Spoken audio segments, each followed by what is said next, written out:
Olá! Hoje a gente vai mergulhar num conceito que é assim central na fé cristã. O que de fato quer dizer andar na luz? Sabe, qual é a condição para ter comunhão com Deus? Usando a primeira epístola de João como nosso mapa, a gente vai desvendar essa ideia que é super poderosa.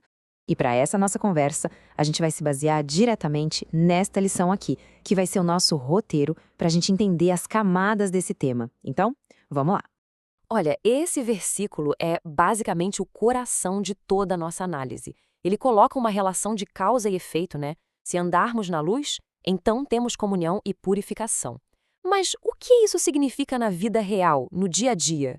Para a gente entender o que é andar na luz, a gente precisa primeiro entender o que é a luz.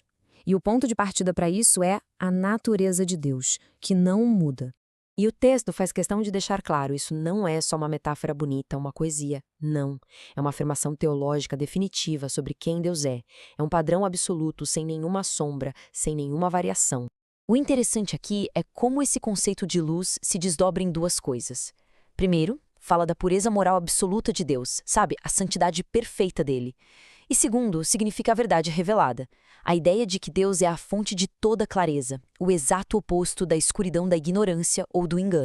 Ok, com essa base bem estabelecida, o autor João vai direto para um problema muito humano. As maneiras como a gente pode se enganar sobre a nossa própria condição espiritual, sabe? Criando um abismo entre o que a gente diz que crê e como a gente de fato vive. A primeira alegação falsa é a daquela pessoa que afirma ter um relacionamento com Deus, mas a vida dela é, bom, caracterizada pelas trevas, ou seja, pelo pecado. Então, o ponto central aqui é a hipocrisia. E o texto é bem direto, né? Essa contradição entre o que se fala e o que se faz é simplesmente mentira.